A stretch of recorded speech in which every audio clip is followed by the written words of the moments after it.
Imagine a company today. Let's say Amazon. Now imagine if Amazon didn't just have delivery drivers but a standing army. Imagine if Jeff Bezos didn't just own warehouses but had the legal right to declare war, mint his own currency, and execute anyone who broke his laws. Imagine if Google could invade a country because it wanted cheaper microchips. It sounds like cyberpunk fiction, but for 250 years, this was historical reality. This is the story of the Honorable East India Company. It was the world's first corporate raider, the original too-big-to-fail monopoly, and the most terrifyingly efficient wealth extraction machine ever built. At its peak, it generated more revenue than the British government. It commanded a private army of 260,000 men, twice the size of the British Royal Army. It didn't just trade with India, it swallowed it whole. And it gave the English language a brand new word, a word borrowed from Hindi to describe exactly what they were doing: loot. The year is 1600. London is a backwater. The superpower of the day is Spain. And they, along with the Portuguese, control the most valuable commodity on earth: spices. Today, nutmeg is something you sprinkle on a latte. In 1600, it was worth more than its weight in gold. It was the preservative that kept meat from rotting, and the medicine believed to cure the plague. A bag of nutmeg could buy you a mansion.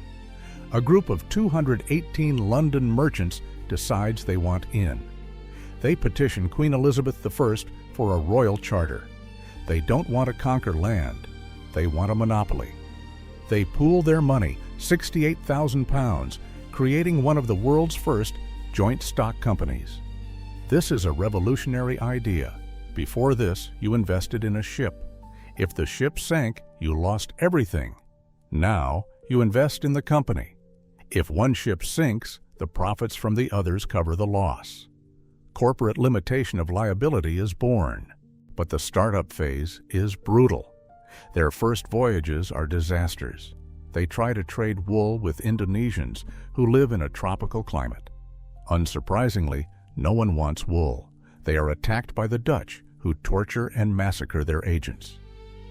Beaten by the Dutch in the Spice Islands, the company pivots to India. They beg the Mughal emperor, the ruler of one of the richest empires in the world, for a tiny foothold. A few acres to build a warehouse. They are humble. They are traders. They are nobodies. The emperor grants it. He views them as harmless fleas on the back of an elephant. He has no idea that in a century, the flea will devour the elephant. By the 1740s, the company is rich, but vulnerable. And then a young sociopath enters the story. His name is Robert Clive. He began as a depressed, violent company clerk who once tried to blow his own brains out, but the gun jammed. He decides that fate has saved him for something bigger. The French East India Company is also in India, and they are fighting a proxy war. Clive realizes something crucial. The company shouldn't just trade goods, it should own the politics. June 23, 1757, the Battle of Plassey. This is the moment the corporation becomes a sovereign power. Clive faces the Nawab of Bengal, Siraj-ud-Dowlah. The Nawab has 50,000 men. Clive has 3,000. It's a suicide mission. But Clive has a secret weapon: corporate corruption. He doesn't just plan to fight, he plans to buy the enemy general. He bribes Mir Jafar, the Nawab's commander, promising to make him the new ruler if he betrays his master. When the battle starts, a monsoon rainstorm hits. The British cover their gunpowder with tarps. The Nawab's army doesn't. When the rain stops, the Nawab thinks the British guns are useless and charges. He is mowed down. Mir Jafar stands by and watches. The victory is absolute. Clive walks into the treasury of Bengal, one of the richest provinces in the world, and loads boats with gold. He takes a personal cut worth tens of millions in today's dollars. He later tells Parliament, "I stand astonished at my own moderation."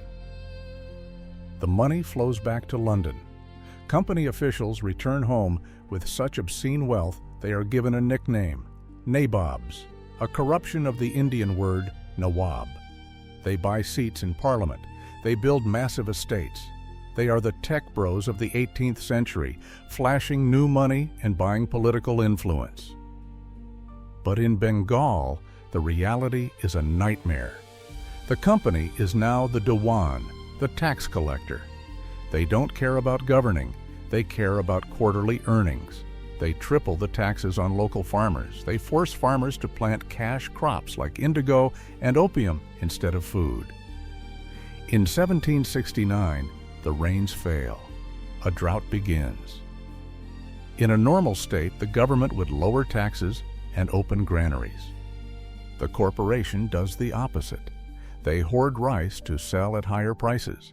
They increase tax collection by 10% to maintain profit margins. The result is the Great Bengal Famine of 1770.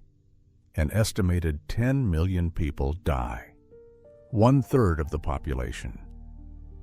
Ghosts roam the streets of Calcutta.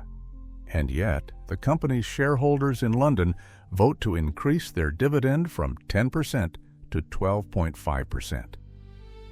It is perhaps the coldest act of corporate governance in history. The company has a problem.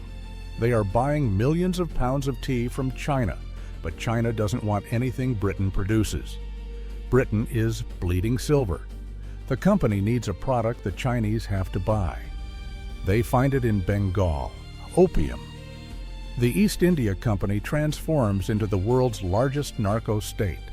They industrialize poppy farming in India, process it in factory line efficiency, and smuggle it into China.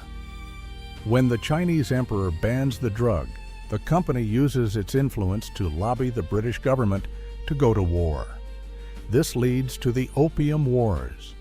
The British Navy acts as the enforcer for the company's drug dealing.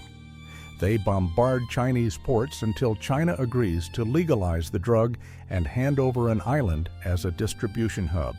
That island is Hong Kong.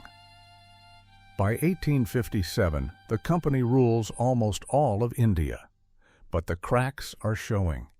They have stripped the assets, insulted the culture, and squeezed the population. The spark comes from a rumor that the new rifle cartridges are greased with pig and cow fat, offensive to both Muslim and Hindu soldiers. The Indian Mutiny, or the First War of Independence, explodes. It is bloody and brutal. The company loses control. They have to call in the actual British Army to save them. In London, the mood shifts. The public is horrified by the violence. The government realizes the company has become a liability. It's too big, too powerful, and too dangerous. In 1858, the British Crown nationalizes the company. They take its army, its territory, and its revenue. Queen Victoria becomes the Empress of India. The company is stripped of its power. It lingers on as a shadow for a few years, managing tea pensions until 1874, when it is quietly dissolved. Today, if you walk down Leadenhall Street in London, there is no grand monument to the East India Company. Just a modern building, the Lloyds of London. The company has vanished, but its DNA is everywhere. The East India Company invented the model of the modern multinational. It proved that a corporation could transcend borders, influence governments, and shape the destiny of nations. It showed us the incredible power of global capitalism, the terrifying cost when profit is the only metric that matters. The company is dead. But the world it built, we're still living in it.